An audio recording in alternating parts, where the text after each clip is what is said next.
are there specific areas in the Biden administration that you're like, this is obviously a conflict of interest, this isn't good? And then maybe related to that, like, what's Merrick Garland? I mean, Merrick Garland's pissing a lot of people off. Yeah. Squandering a lot of opportunity here. So I often forget to be fair. And so to be fair, I should point out one quick example of how bad it was in the Trump administration. Trump put the coronavirus response in the care of the vice president, and the chief of staff of his office, Mark Short, had stock in companies affected by the pandemic response, refused to sell them. And we have photographs of him meeting with representatives of those companies to talk about how the government will address the concerns of their industry. I don't understand how anybody argues that that isn't a conflict of interest. So yes, it was worse then. That said, we have an administration that has, on the one hand, brought in very experienced executive branch people, and they've done a better job with the pandemic, and that's really important. But in some ways, there's a downside to that. They come with baggage. They come with histories of having to work for companies and not seeing a problem with filling a room with people who see things the same way. And so they brought in shadow lobbyists from West Exec and made one of them the Secretary of State. They made defense contractors the Secretary of Defense and the head of the Air Force. Recently, just like a week or two ago, a person from the big lobbying firm SKDK, well, I guess they claim they don't lobby, so they're shadow lobbyists. They advise companies on how to go in and get government to do things they want, but they don't actually talk to the government themselves. One of them just announced that he's joining the White House, where others from that firm have worked, and he's not even quitting his job. He's just taking a leave of absence. So there's a SKDK representative working in the White House and keeping his day job. And yes, they're going to comply with the rules because they're better than Trump. So he'll recuse from the narrow sliver of things that directly affect his company, but they will not have him recuse from things that affect that company's clients. Right. And how can the public be sure that that isn't going to be a problem? Or we have a milk lobbyist leading the agriculture department. You know, there are people who have questions about whether milk is for baby cows or for humans. Well, whatever that you think the answer is, we know that the guy making that decision is a milk lobbyist. So, I mean, I'm laughing because it's just so depressing. And also is a human. So, like, total conflict of interest. Well, there you go. I mean, in and of itself, put a baby cow in charge and maybe you'll get an objective answer. Indeed. And Biden, you know, the Biden administration, not his direct family, but his cabinet has hired family members, their own family members. Family. I mean, basically, this is the employment agency for the Ricchetti family. He's got 4 Ricchettis working in government. One of them is his closest advisor, and that one's brother is lobbying the White House and won't even commit not to lobby the White House, and the White House won't commit to tell us who that person spoke to. And I can tell you one thing, they can do all they want to do to comply with the rules, but that Ricchetti brother is getting his calls returned. There's no way you're not going to return Ricchetti's brother's calls. And the bigger problem is it sends a message to the world that when Trump made a laughingstock of government ethics in the US, Biden ran on an anti-corruption platform and said, I am the antidote to Trump, in so many words. Well, the antidote to Trump is not so squeaky clean when you're bringing in these conflicted people. And yes, it's not technically a violation of anything, but it's also not representative of average schmucks who don't run gigantic mega corporations. Yep. And I count myself as one of those schmucks. And frankly, I think people are too quick to give him a pass on the Hunter Biden thing. You know, think about the message that's sending about the appropriateness of profiting off of public money. Of a relative in public service.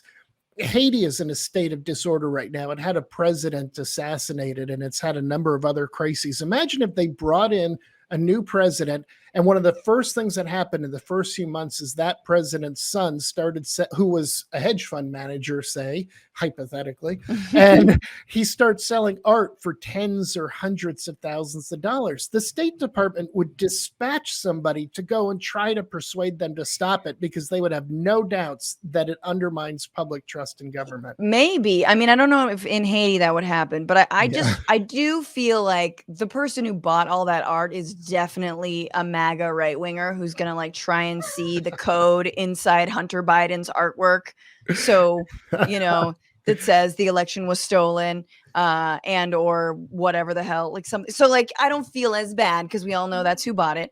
But no, Yeah. you're 100% right. And we are basically talking about just how fragile American democracy has been and is, and just how, hypocritical when we shake our finger at the world and say, no, you're corruption, you're corrupt over there and there. No, we've baked it into the system, and we've Yeah. not, and we've obliterated all of these safeguards against authoritarianism. And I'm definitely scared. I just want to get your thoughts on the future as we wrap.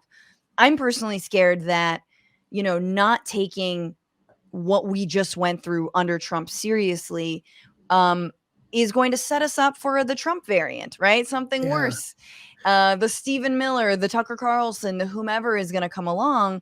And I think if I'm being nice, my feeling is Biden and administration is saying, okay, we have to deliver for the people first, so that they so we just sort of calm the waters, simmer down, again, here's some bridges and roads, and, we're going to get rid of some lead pipes. And then maybe we'll pass the Build Back Better Act, and, you'll get, universal pre-K or whatever it is, child tax credit, et cetera, even though it's only for another year. Like, that's me being generous, is them saying, well, we don't want to make too big of a stink and go after Trump because we're afraid he'll think that we think they're trying to game it all out.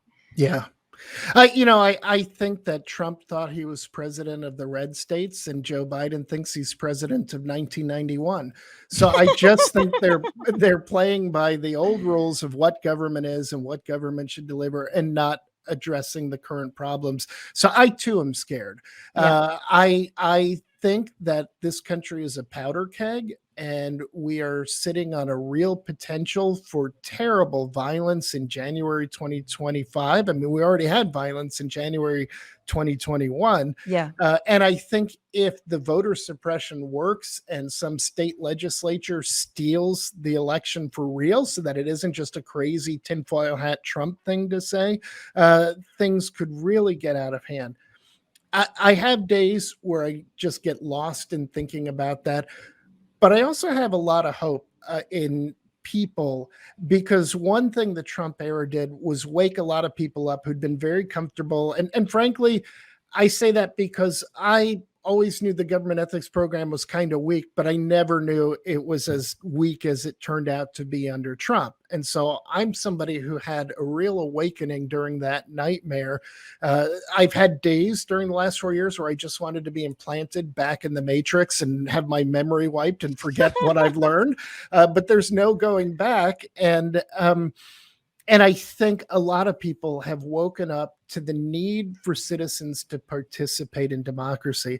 Tomorrow, I'm going down to join a bunch of people who are protesting outside the White House. Yes. Because there's a belief on the part of a lot of the civil rights groups that right now the weak link is Biden. He's not putting pressure on Manchin and others to fight for voting rights. And I think we need to let go of any partisan loyalty anybody might have, and say, just as they demanded the other side stop, the other side of them, I'm trying to be nonpartisan here, but the other side of them should put country over party. Well, I think we all should. I think that's good advice for everybody from the far right to the far left, and everything in between, should put the fact that life is pretty terrible under repressive authoritarian regimes. And we have a lot of problems here, but things have an incredible way of finding new ways to get worse if we let them.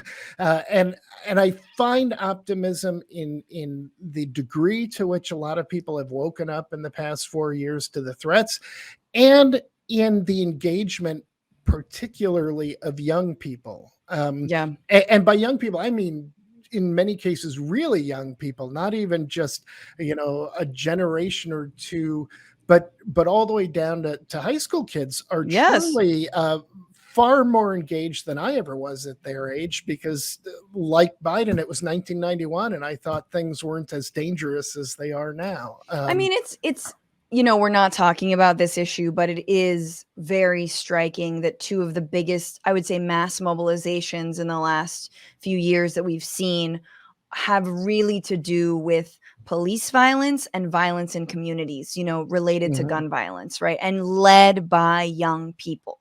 Add to Um, that some of the abuse of migrants provoked a lot of very oh yeah. large masses too, which also is heartening, because it means there are people with a heart and with empathy who actually care in this world, and uh, that gives me hope. What's going on, Frantifa? If you haven't already, subscribe to this channel right now. Hit that button. And also, you can become a patron and support the show every single week. Get access to bonus episodes and exclusive merchandise. Patreon.com/bitchuation room. Do it.